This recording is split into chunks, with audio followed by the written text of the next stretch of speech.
সকাল সকাল কাকা কি মাছ নিয়ে এসছে? এই যে চিংড়ি মাছ। আর আমি তো মাছ নেব না, তবু দেখছি ঘুরে ঘুরে কাকা কি মাছ নিয়ে এসছে।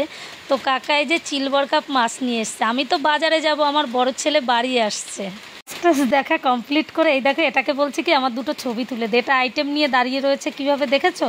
আর আমাদের রাস্তা তো সত্যি ইট পাতা পাতা রেখেছি, পঞ্চায়েত থেকে আমাদের রাস্তাটা এখনও করেনি।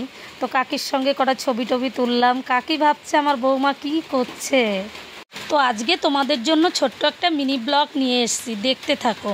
তো ছেলেকে ডিমের মামলেট আলু সিদ্ধ দিয়ে দিয়েছি, আমি এইদিকে চিকেন নিয়ে এসেছি আর চিংড়ি মাছ নিয়ে এসেছি। তো এটা চিংড়ি মাছ আর এটা হচ্ছে চিকেন। তো এই যে হচ্ছে আমার বাবা, মানে আমার বড় ছেলে। আর কর্তামশাই তো ছেলেকে নিয়ে এসে আনন্দে একদম আটখান।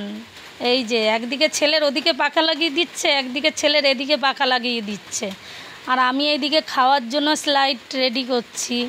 তো আজকে তো সত্যি ভাইও মানে খুব আনন্দ দাদাকে দেখে, মানে আমার ছোট ছেলে খুব খুশি দাদা বাড়ি এসছে। এইদিকে আমার ক্যামেরাম্যান তো এদিকে একবার ঘুরছে একবার ওদিকে ঘুরছে। তো বল কি কি রান্না করেছি দেখো। এটা চিংড়ি মাছ বাটা, আর এটা হচ্ছে চিংড়ি মাছ দিয়ে ওলকচুর ডাঁটা দিয়ে পোস্ত করেছি। এটা আমার বড় ছেলে সত্যিই খুব ভালো খায়। আর এটা হচ্ছে মুরগির মাংসটা, তোমাদের আগেও দেখিয়েছি, দেখেছো তো। আমি তো এদিকে ওদের খাবার দেওয়ার জন্য রেডি করছি। ছেলে এদিকে ব্যাগ খুলে নিয়ে বসেছে, মার জন্য কি এনেছে, ভাইয়ের জন্য কি এনেছে, তা পাড়ার সব ভাই বোনদের জন্য লজেন টজেন এনেছে, ওদেরকে সবার দিচ্ছে। আমি বলছি এত গরমের থেকে এসে তুই আগে একটু রেস্ট নে, স্নান করে খাওয়া দাওয়া করে তারপর হচ্ছে গা বস। তো ও তো আগে কি এনেছে সব বের করে দেখাচ্ছে। তো আমার জন্য একটা সুন্দর জিনিস এনেছে, সত্যি সেটা যেরকমই হোক আমি খুবই খুশি। মানে ছেলে এনেছে বলে কথা। তো ওই যে কারেন্টে যে রান্না করে ওইগুলো একটা নিয়ে এসছে আমার জন্য।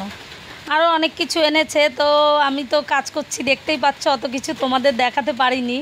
তো ক্যামেরাম্যান যেটুকু ক্যামেরা করেছে, আর ওই টাইমটা এতই ব্যস্ত ছিলাম, মানে এদিকে ওরাদের খেতে দেব, ছোট ছেলেকে খেতে দিয়েছি। তো এই দেখো এটা আমার জন্য নিয়ে এসছে, আর কটা ফ্লাক্স। তো ছোটোটা তো স্নান করে ভাত খেয়ে উঠেছে, তবু এখন দাদা বলল ভাই আমাকে একটু গা ডলে দে। তো দেখো দুই ভাই মিলে কি আনন্দে ছান, মানে দাদাকে দেখে ছোটোটারও আনন্দে একদম আত্মহারা হয়ে গেছে।